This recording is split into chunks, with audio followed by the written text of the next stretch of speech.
Des montagnes qui plongent dans la mer. En arrivant par bateau, c'est l'impression que donne l'archipel des Lofoten. Situé en Norvège, à 300 km au nord du cercle polaire arctique, il égrène ses 7 grandes îles et leur cortège d'îlots sur plus de 150 km, dressant une barrière déchiquetée en bordure de la Norvège septentrionale. Un bras de mer, le Vestfjord, littéralement le fjord ouest, sépare l'archipel du continent. Leur nature leur vaut de figurer dans le palmarès des plus belles îles du monde. Éclairé de juin à mi-juillet par le soleil de minuit, c'est aussi un lieu propice à l'observation des aurores boréales en automne et en hiver.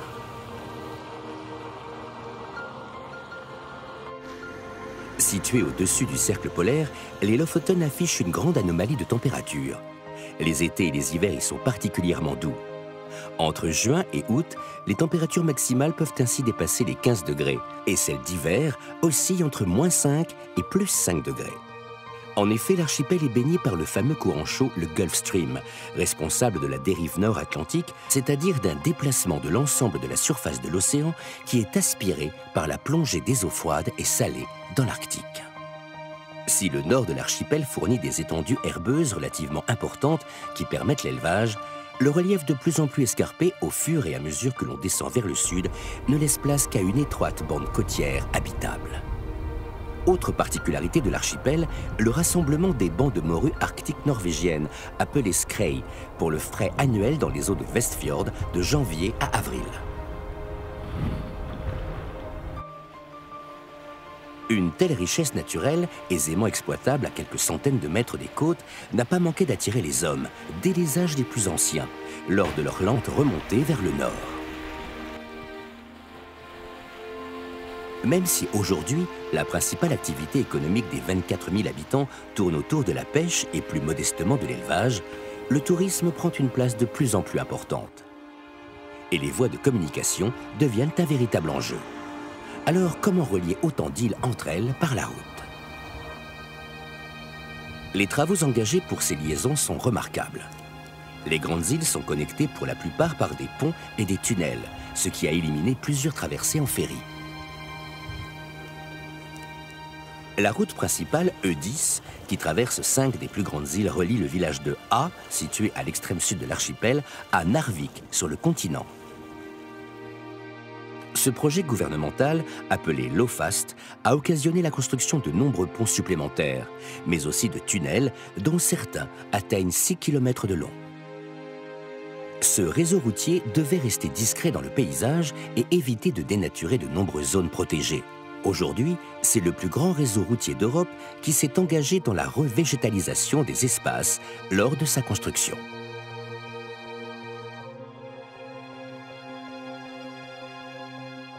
Mais le lien entre l'archipel et le continent le plus rapide, surtout pour rejoindre le sud, reste le ferry. Première escale à Svolvær, sur l'île d'Oost-Vagoja, la plus grande des îles Lofoten. En arrivant par bateau, à l'entrée du port, ancrée solidement sur un rocher en haut d'une colonne, la fameuse statue de la femme du pêcheur, le bras gauche levé, salue les marins qui rentrent chez eux.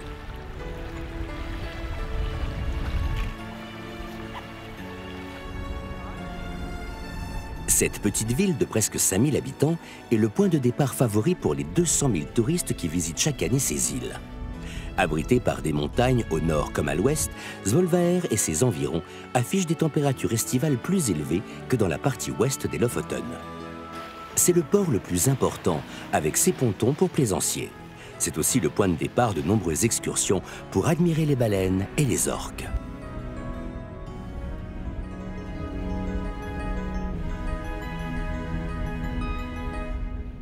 C'est au XIIe siècle que les îles Lofoten connurent un essor important avec le commerce de la morue séchée qui se vendait dans toute l'Europe. Ces 2 photos immortalisent un spectacle disparu dans les Lofoten. Une armada de bateaux de pêche concentrés dans une zone très riche en bancs de morue.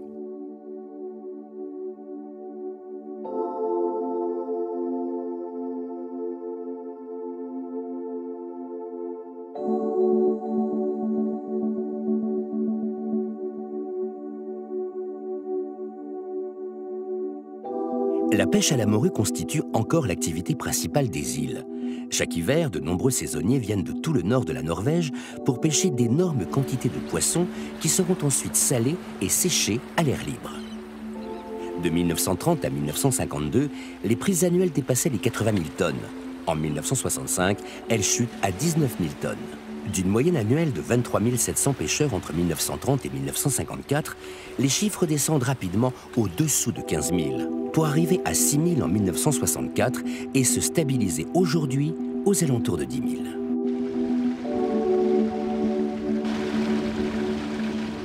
La pêche d'hiver au Lofoten s'effectue de plus en plus sur des bancs de jeunes morues adultes, dont la longueur varie entre 60 et 95 cm, alors qu'auparavant, elle se situait entre 80 et 115 cm. Il est donc nécessaire de prendre un nombre plus important de poissons pour parvenir à un poids identique. Depuis 10 ans, la crise de la production est due à l'appauvrissement des fonds marins. La pêche à la senne a été interdite. Aujourd'hui, seules les pêches au filet et à la palangre sont autorisées.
Afin de laisser le poisson se reproduire, il a été nécessaire de réglementer fortement la pêche. Après quelques années difficiles, un équilibre semble être revenu, notamment grâce aux poissons d'élevage.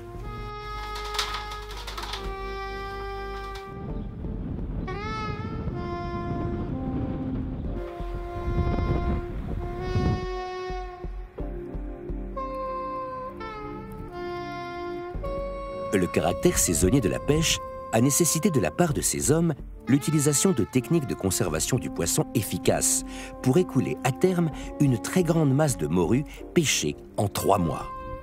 Ce fut la technique du séchage naturel à l'air, complétée plus tard par celle de la salaison. Le séchage naturel à l'air est la plus ancienne et la plus répandue des méthodes de conservation. 2 par 2, les morues liées par leur queue sont suspendues de part et d'autre sur des séchoirs en bois qui couvrent les rivages proches des ports.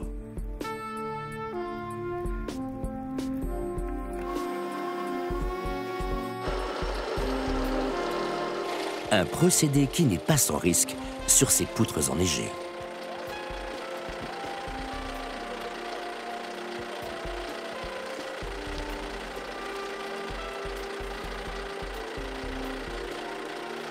Pendant 3 à 4 mois, vent et soleil se chargent de les dessécher.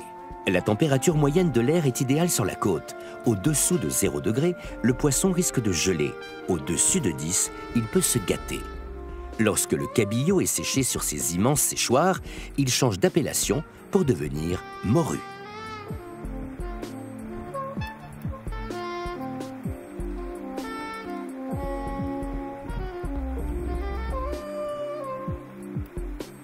Les techniques de salaison ont évolué depuis qu'elles furent introduites aux îles Lofoten au XIXe siècle. Étant donné les quantités, le simple séchage à l'air des morues était impossible. On salait donc les poissons ouverts après extraction de l'arête et on les étalait sur les rochers.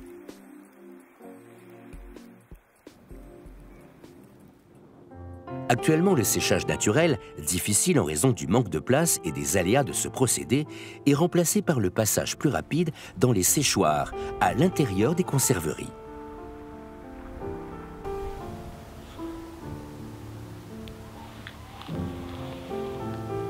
Le rorbu est une cabane de pêche en bois construite sur pilotis en bord de mer, directement ancrée sur les rochers. En norvégien, ror signifie rame et bu, petite maison. Généralement, il est peint de couleur rouge avec des liserés blancs sur les côtés et autour des portes et des fenêtres. Conçues pour loger une ou deux équipes de pêcheurs de 6 à 12 hommes, ainsi que leur matériel, ces cabanes permettaient un accès direct à la mer et un déchargement aisé des poissons. À l'intérieur, elles possèdent une salle de séjour unique avec des lits superposés, une grande table au centre et un petit fourneau au fioul.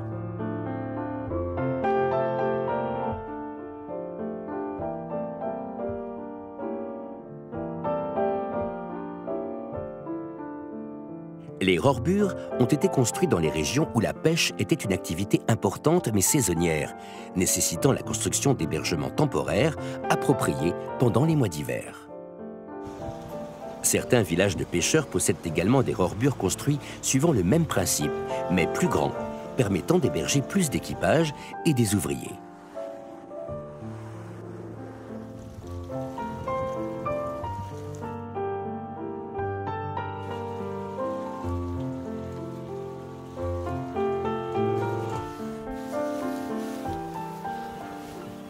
Aujourd'hui, les rorbures, traditionnellement spartiates, ont été restaurées et leur intérieur modernisé pour être loués aux touristes. Un bon moyen pour tenter de se plonger dans l'ambiance de l'époque.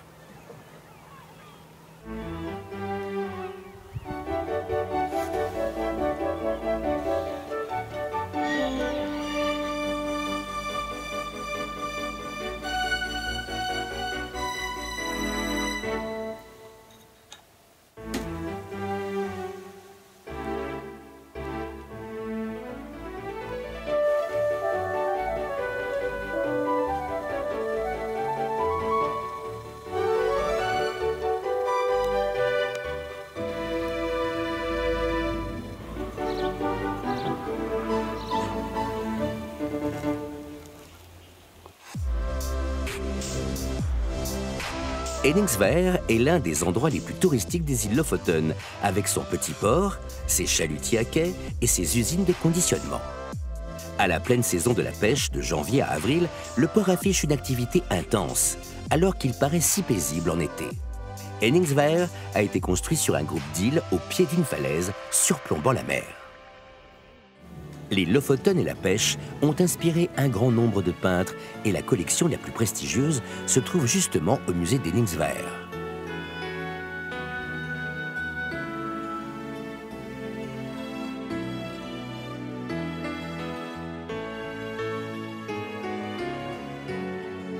Le musée expose deux peintres emblématiques des Lofoten, Gunnar Berg et Otto Ludvig Sinding, dont les thèmes de prédilection étaient la nature, la vie des gens et l'histoire.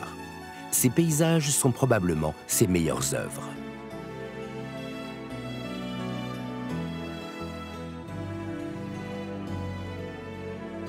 Gunnar Berg est né ici. Il est très connu pour ses peintures des îles Lofoten, territoire qu'il affectionnait particulièrement. Le renom mondial des îles Lofoten ne provient pas seulement du rang éminent que ces pêcheries tenaient par la qualité de morue débarquée, mais aussi du fait que sur des fonds de pêche très exigus se produisait un afflux massif spectaculaire de bateaux. Toutes ces conditions réunies amplifiaient le caractère grandiose des campagnes de pêche, avec ces armadas de petits bateaux serrés les uns contre les autres dans les ports. La forêt des mâts et des voiles sur la mer, les rivages couverts de séchoirs chargés de tonnes de morue, voilà le spectacle que pouvaient encore offrir les Lofoten il y a seulement quelques décennies.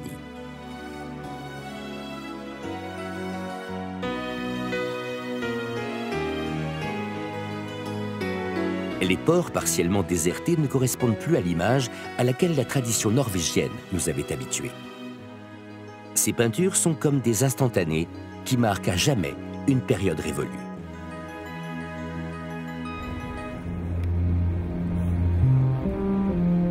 Naviguer au Lofoten, c'est accomplir un voyage authentique dans des endroits inaccessibles et sauvages dans ce qui fut un haut lieu de la civilisation viking.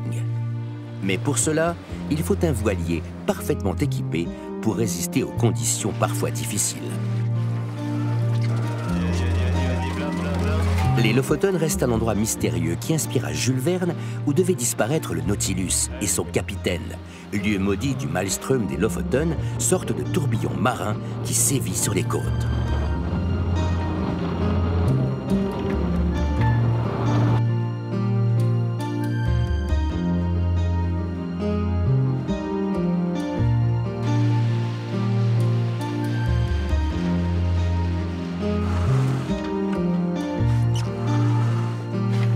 Pratiquer la voile ici, c'est se faufiler entre les îles. Mais c'est aussi un moyen de débarquer sur l'une d'elles. Dans ces îles, l'hiver, le potentiel pour le ski est énorme, même si les versants enneigés des montagnes sont exposés au vent et si la météo change très vite, passant des chutes de neige au grand bleu. La fin de l'hiver est idéale pour les randonnées à ski, mais pour ceux qui rêvent de grands espaces vierges pour s'adonner au ski hors piste, rien de tel que de repérer les meilleures pentes par bateau. Hey go! C'est parti!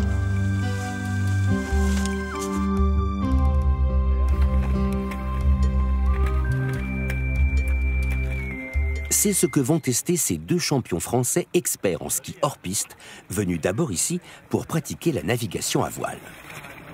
À son âge, je ne sais pas comment elle colle. Première étape, une longue marche en peau de phoque.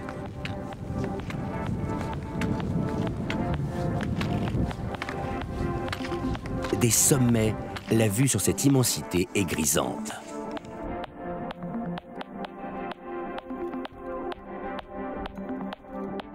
Dernière étape, escalade avec crampons et piolets dans un couloir.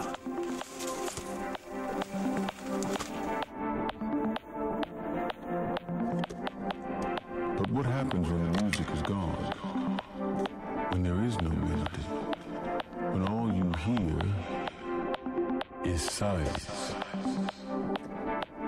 Arrivé au sommet, on reprend son souffle et on chausse. La descente dans cette neige vierge et poudreuse est une garantie de sensations intenses.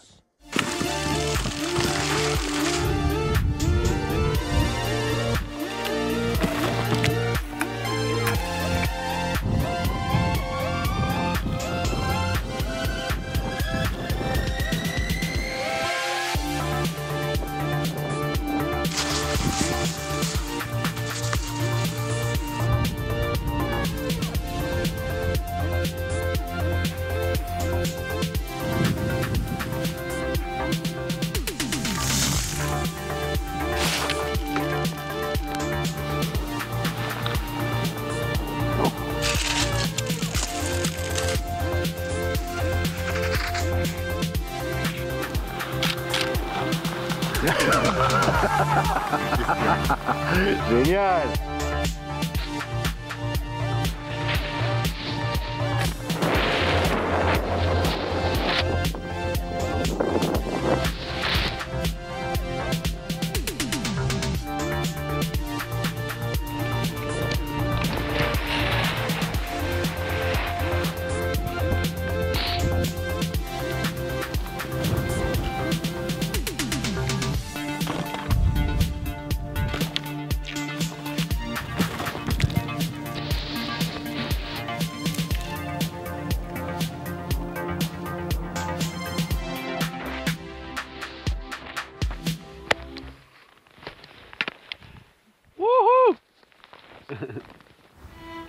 Fin de matinée pour ces skieurs navigateurs. Même si le soleil n'est présent que quelques heures à cette saison hivernale, sous l'œil attentif du maître de ces lieux, l'aigle des mers.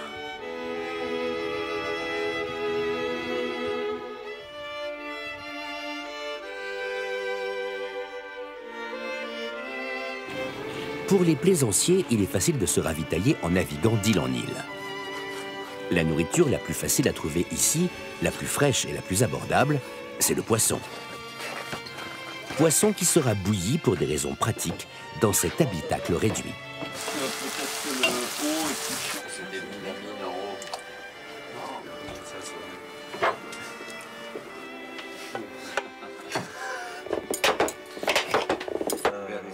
Very satisfied.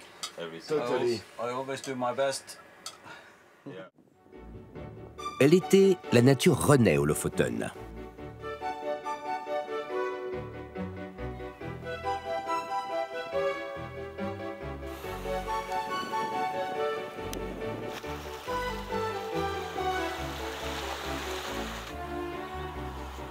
Seuls quelques névés accrochés aux parois abruptes des fjords rappellent la dureté du climat hivernal.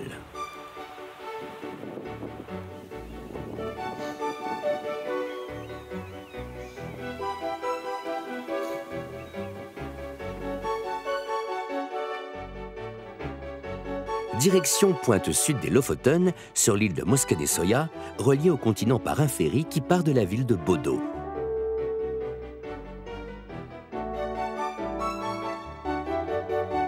A était un village traditionnel de pêche, spécialisé dans le poisson séché, qui s'est tourné vers le tourisme.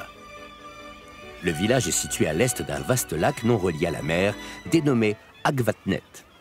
Une étroite bande de terre sépare les deux étendues d'eau, et permet d'ailleurs l'accès au village.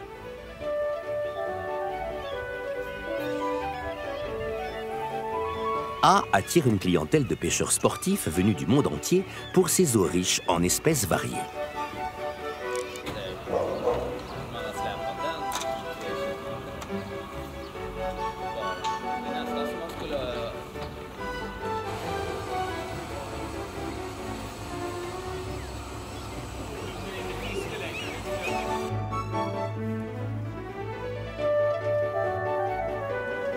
Le musée norvégien du village des pêcheurs, fondé en juillet 1987, nous emmène dans l'univers de la pêche traditionnelle et nous plonge dans cette ambiance de la dure vie à bord des embarcations.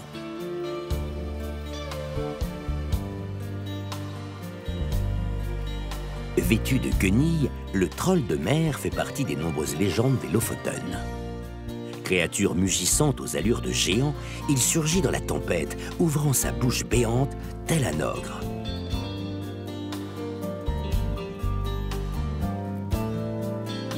Les objets exposés concernent la vie des pêcheurs dans les Lofoten au cours des 200 dernières années.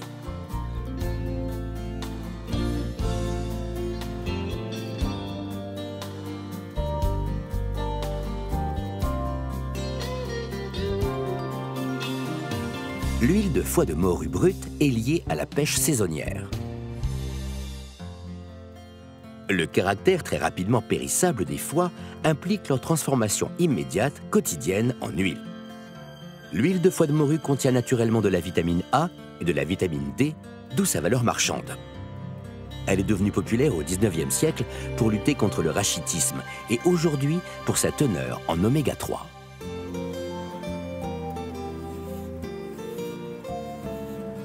Autre joyau des Lofoten, le village de Rennes, baigné au milieu de ses eaux et entouré de fjords. C'est un port de pêche réputé dans l'archipel grâce à l'impressionnant paysage qui l'entoure au pied des falaises abruptes.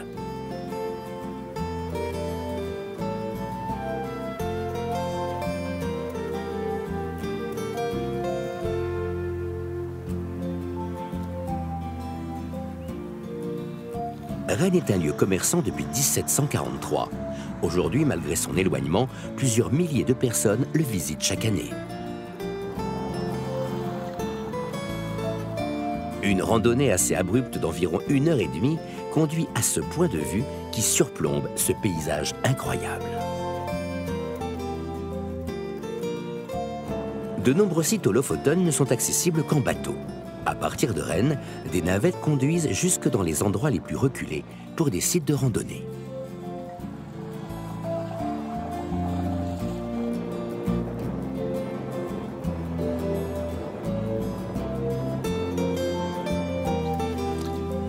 Pour les plus courageux, sur cette mer calme, le kayak de mer permettra d'être au plus proche des éléments et des lieux uniques.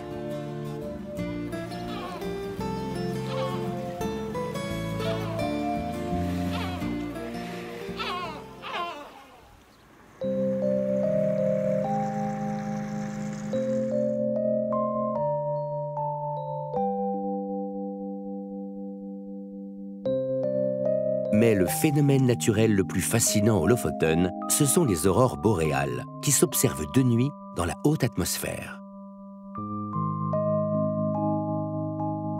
Il s'agit d'un voile de lumière variable en intensité, dont les couleurs vont du rose-violet au blanc-vert fluorescent et plus rarement vers le rouge. Dans l'hémisphère nord, cette zone s'étend des Lofoten jusqu'au Cap Nord.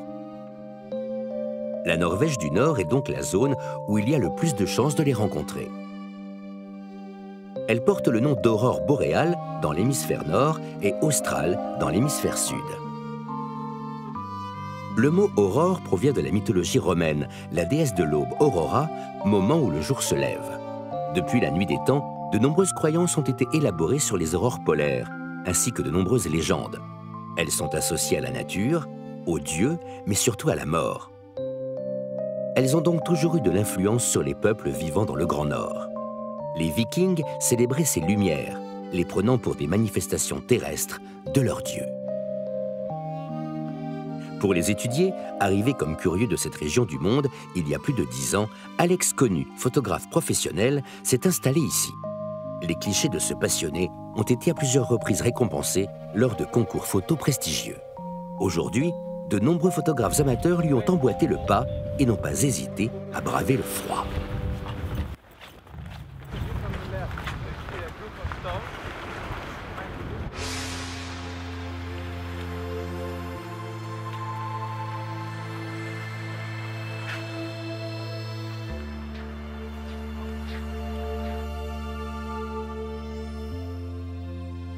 Une des premières mentions du terme aurore boréale remonte à une correspondance de Galilée datant de 1620. De nombreuses théories parfois fantaisistes furent avancées depuis cette époque, et il faudra attendre 1957 pour que les satellites Sputnik 1 et 2 révèlent l'existence de la magnétosphère terrestre, dont la zone d'influence se situe entre 100 et 600 km d'altitude au-dessus de notre Terre. Enfin, en 2008, la NASA annonçait qu'elle venait de percer le mystère des aurores boréales, grâce aux 5 satellites de la mission américaine Thémis, qui observaient depuis 1 an le déclenchement de ces manifestations atmosphériques.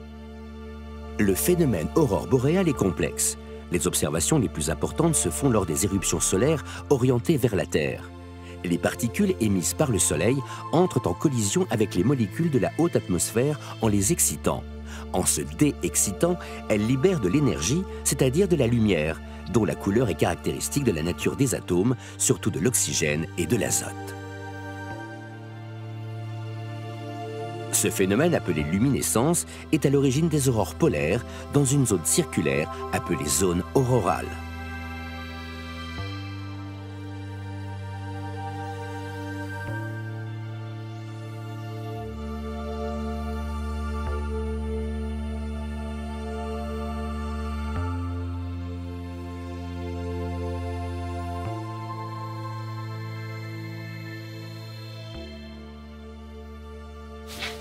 Dans le village, la boulangerie de l'époque fonctionne toujours de manière traditionnelle. Tous les jours, elle produit son pain et surtout les pâtisseries locales à base de crème pâtissière et de cannelle. Comme autrefois, tout est cuit au feu de bois, ce qui garantit un goût inimitable.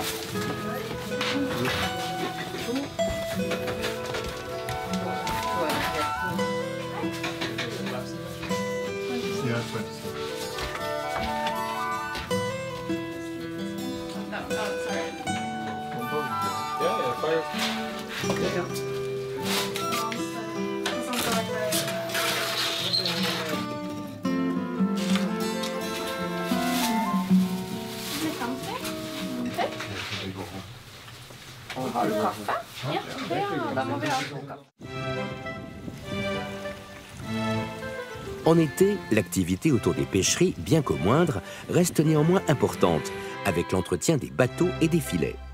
Les séchoirs sont vidés et les poissons triés.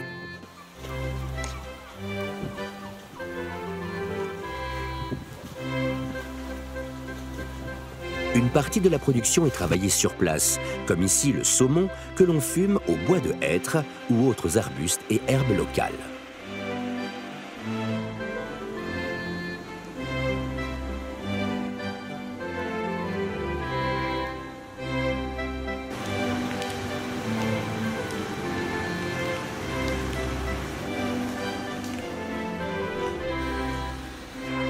Autre particularité, la viande de baleine séchée. La Norvège est l'un des rares pays à encore bénéficier d'un quota de pêche minime pour les cétacés.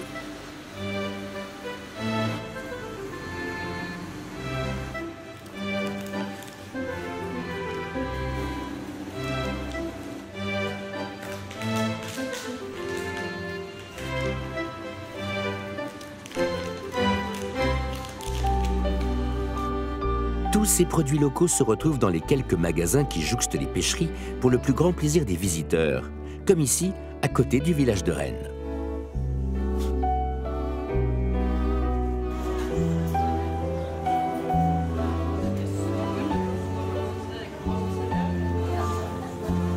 Séché, fumé, frais, tout ou presque vient de la mer.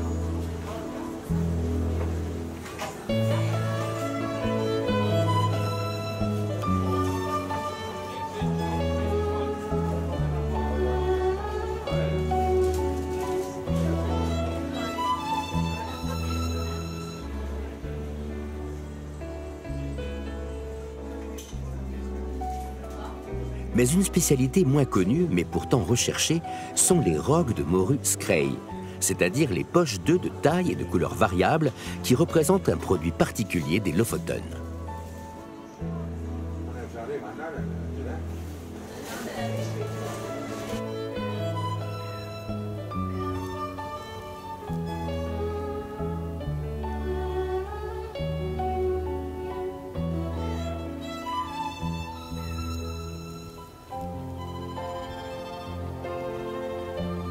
Qui dit mer dit plage, et malgré sa situation très au nord, l'archipel n'en manque pas, comme ici à Unstad, sur la côte ouest de l'île.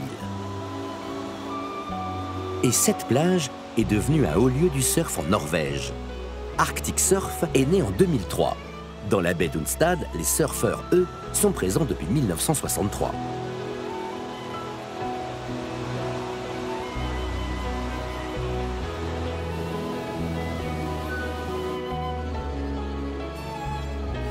Les pionniers de la région, deux jeunes, découvrent le surf à Sydney. De retour chez eux, ils se mettent en tête de fabriquer leurs propres planches. Sans fabricant pour leur prodiguer des conseils, c'est à partir de la couverture de l'album des Beach Boys, Surfing Safari, qu'ils fabriquent leur premier modèle. Si les premiers surfeurs sont apparus au milieu du XXe siècle, c'est à partir des années 1990 que le surf s'est démocratisé dans le pays, avec les progrès technologiques appliqués à des combinaisons qui deviennent plus chaudes et dont le néoprène est de plus en plus flexible et hydrofuge. Dans les eaux glaciales de la mer de Norvège, il est conseillé de choisir les modèles les plus épais, entre 5 et 7 mm, avec cagoule intégrée pour une étanchéité maximale, des gants et des chaussons. Seul le visage reste découvert. De septembre à avril, le spot bénéficie des grosses houles d'hiver réservées aux plus expérimentés.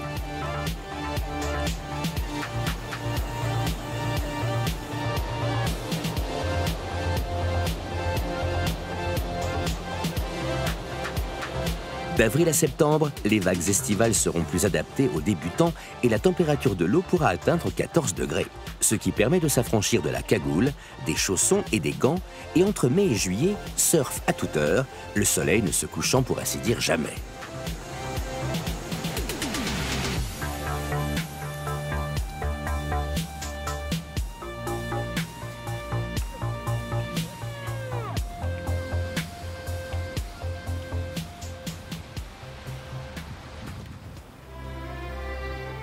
En été, un des autres must Lofoten, c'est de jouer au golf sous le soleil de minuit sur le parcours de 18 trous de Hov.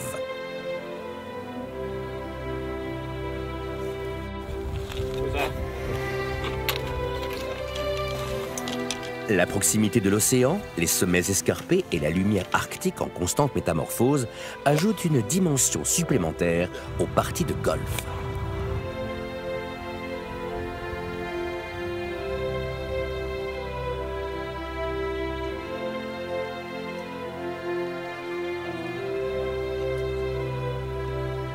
Peu de terrains sont situés dans un cadre naturel aussi grandiose. Le Links des Lofoten se targue d'être le parcours le plus septentrional au monde.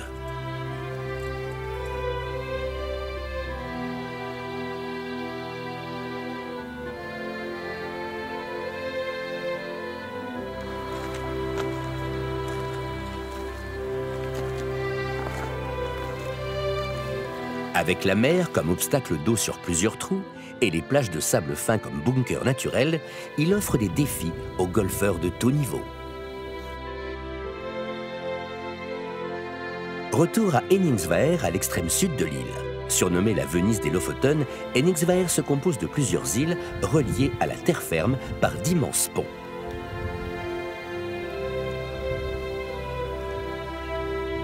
Vu d'en haut, il offre l'une des plus étonnantes perspectives. Quand arrive en hiver la saison de la pêche à la morue, c'est l'un des villages les plus actifs.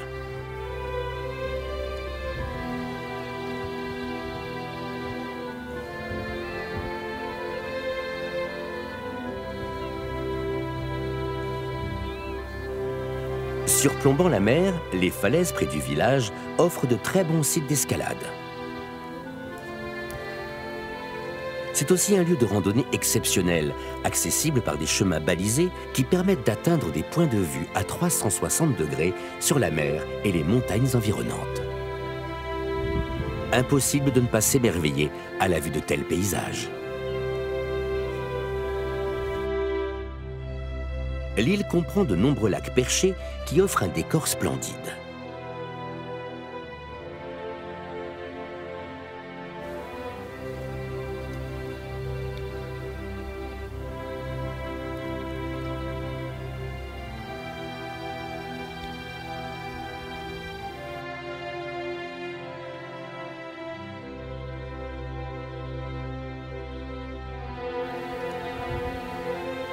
Eniksvaer est un village construit sur des îlots rocheux, avec un port naturel fermé par une digue qui tout au long de l'année permet aux bateaux de se mettre à l'abri. C'est un lieu incontournable pour les plaisanciers qui ont fait le déplacement.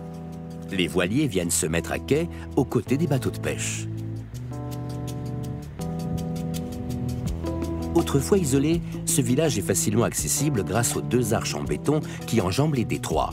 Cette accessibilité tardive l'a préservé de l'architecture moderne, d'où les charmants édifices en bois aux teintes pâles, toujours visibles.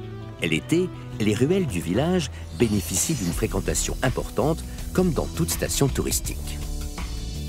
Située à Eniksvaer, la galerie d'art Caviar Factory, une ancienne usine, a été réhabilitée en galerie d'art contemporain.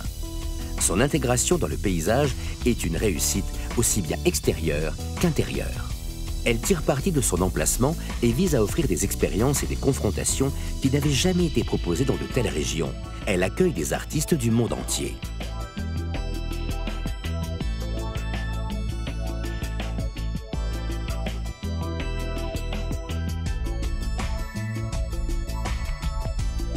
La créatrice de ces lieux souhaite partager son amour de l'art avec les autres et donner aux résidents locaux et aux visiteurs la possibilité de voir de l'art contemporain de haute qualité. Elle et son mari ont rassemblé pendant 30 ans une vaste collection d'art norvégien et international.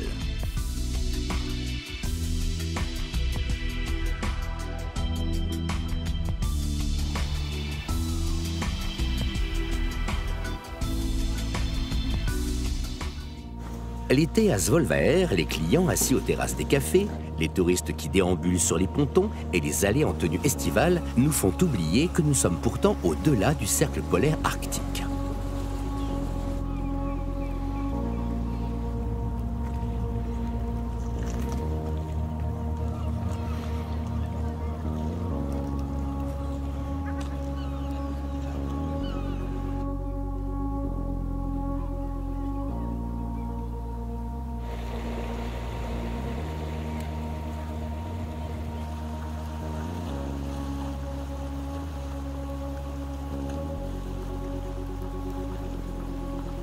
Les gros paquebots qui montrent un intérêt croissant pour cette destination doivent mouiller au large de la ville. Lorsque l'on entre dans les fjords, la mer se calme et le reflet des montagnes donne encore une autre vision de ces lieux uniques.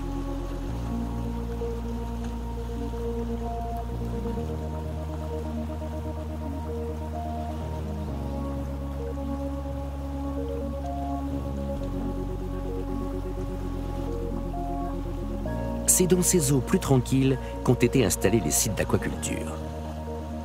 Bien que riche en poissons et surtout en cabillaud et skraï, la demande croissante d'autres espèces telles le saumon ou la truite de mer a permis aux pêcheries locales de développer cette nouvelle activité qui offre du travail et des revenus toute l'année.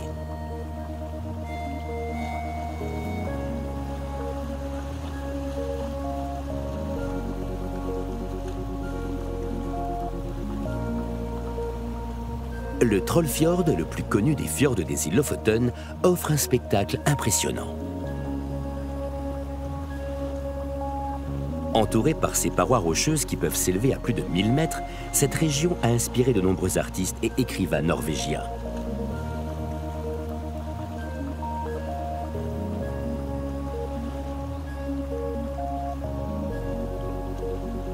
En 1880, dans le Trollfjord, un conflit éclata entre des pêcheurs locaux qui revendiquaient fermement les vastes bancs de poissons ayant pénétré dans le fjord et les propriétaires des immenses bateaux à vapeur qui avaient lancé leurs filets. Les pêcheurs possédant de plus petits bateaux jugèrent cette attitude inacceptable.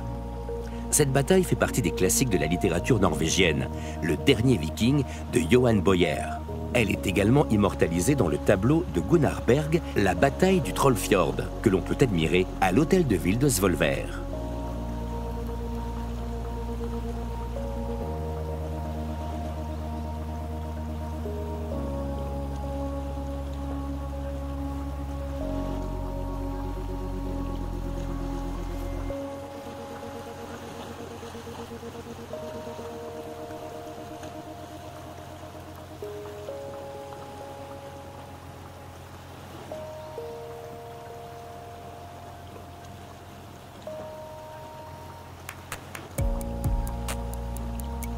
Les excursions en petits bateaux permettent aussi d'accéder à des lieux préservés, comme ici, des plages désertes de sable blanc.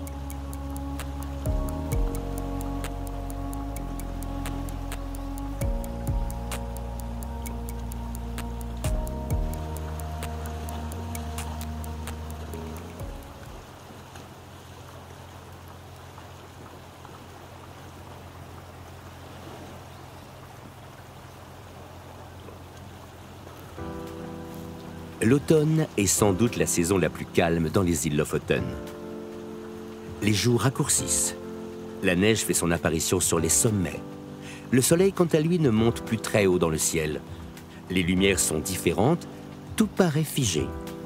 C'est une autre saison pour découvrir les lieux avec l'assurance de ne pas être perturbé par l'affluence des touristes.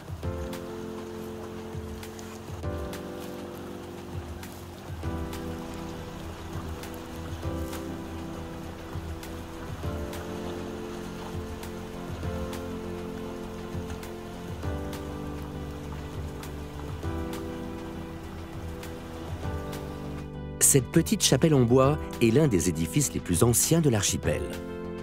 Les églises en bois sont réputées en Norvège. Certaines sont même classées au patrimoine mondial de l'humanité de par leur architecture spectaculaire.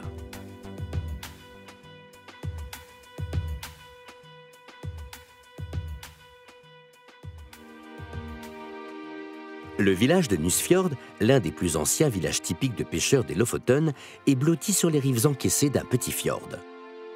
Son emplacement en entrée de fjord et son isolement lui vaut d'être classé au patrimoine mondial de l'UNESCO. Ce tout petit village est enclavé entre de vertigineuses falaises de roc et bercé par le cri des mouettes.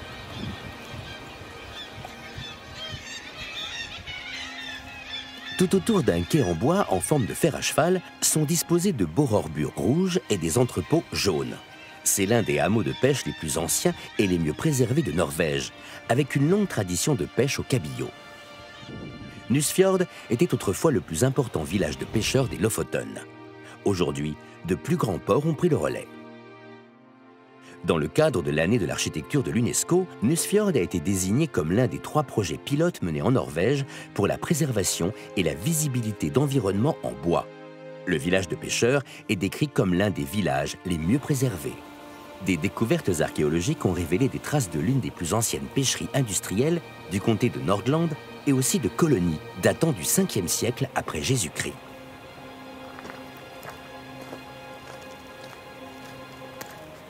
À quelques kilomètres de là, situé entre mer et montagne, le restaurant de Sorvagen, donnant sur le port, reste ouvert toute l'année.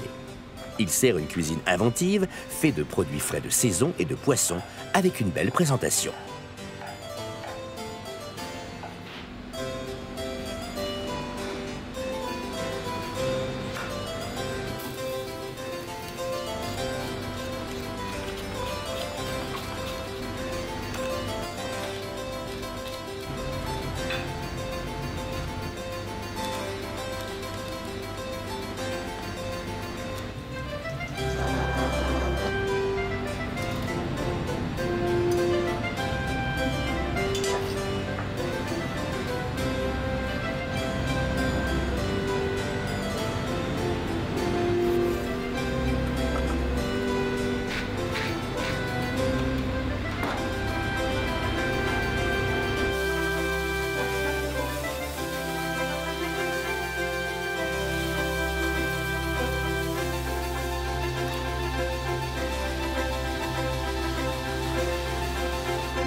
L'archipel des Lofoten fait partie de ces lieux naturels restés authentiques, préservés du tourisme de masse, où il est encore possible de s'immerger dans une nature sauvage dans des conditions exceptionnelles.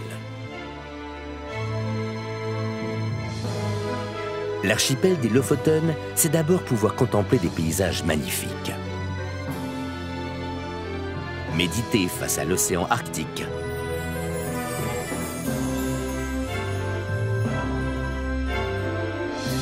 Et admirer les aurores boréales.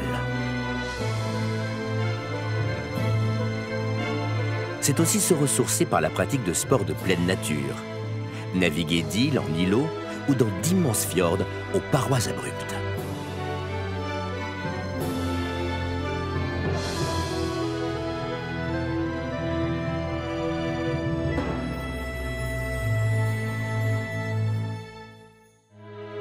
C'est enfin découvrir le mode de vie original d'un peuple accueillant, qui a su s'adapter aux conditions de vie difficiles en vivant dans ces petits villages faits de maisons traditionnelles en bois, et aussi en goûtant à sa gastronomie liée aux produits de la mer.